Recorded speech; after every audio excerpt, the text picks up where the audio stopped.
We are back as promised with former New Jersey Governor Jon Corzine. We're so glad to have you with us here in the newsroom this morning. So we were talking before the break about one of the events going on in D.C. today, and that is, of course, Toyota going before Congress.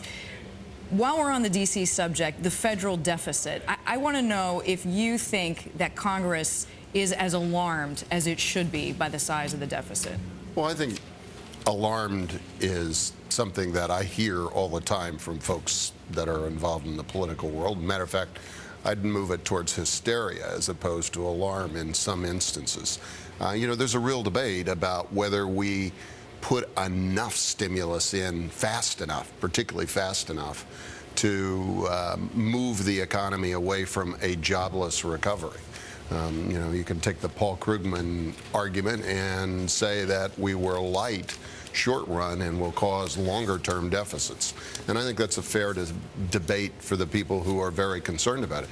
If you don't deal with the long run drivers of deficits when the economy is growing, our entitlement programs at Social Security, Medicare, and Medicaid, then you got a bigger reason to worry about deficits. And, you know, I could translate that into states on pension funds and unfunded health care liabilities and other things. I think it is those issues that are a bigger problem than the point-in-time deficit, which really has to do with the underlying economic weakness. So the stimulus was a good idea? In my view. And my only challenge to that is more of it should have been front-loaded, as opposed to we've only spent about a third, maybe 40% of that.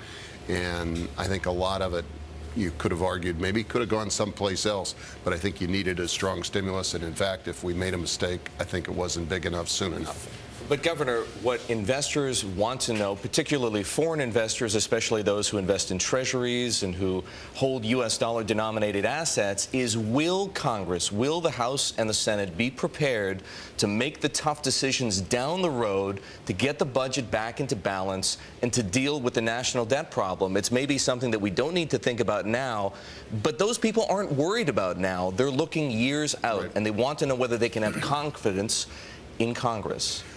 I think the answer to that is people don't have confidence in Congress right now to take on those issues. There's not a great history of that. Probably the only time post-World War II that we saw any real attempt to do that on a serious basis were the Clinton years, where you saw real changes. And it's going to take a bipartisan effort to get us into a mode where it is both revenues and cutting spending that is going to lead to those kinds of conclusions. Now, I personally have a little more confidence that people are not going to tolerate the kinds of deficits. I think the administration doesn't want those kinds of deficits that we see today continuing, and we're going to have real structural change. And it's nasty business getting that done. It's not popular when you talk about cutting back on Medicare or raising age limits, and matter of fact, you become unemployed as a politician when you talk about those. But put yourself in the shoes of an investor with that kind of intransigence in mind, knowing what to expect. Should we be bearish on treasuries? Should we be bearish on the dollar based on those prospects? I think the country has a history of when crisis comes, that we have the ability to react and change. You know, it was shocking where we were in the early 90s relative to people's history with regard to deficits. We on a bipartisan basis, took action. I think the beginnings of that consensus are working their way in Congress right now. That was why it was so important, this debt commission that the president's been talking about and is in the process of appointing. It would have been better if it was Congress working together. I think that was political, that they moved back from that. People who sponsored it then didn't go forward. But I think we'll get to that.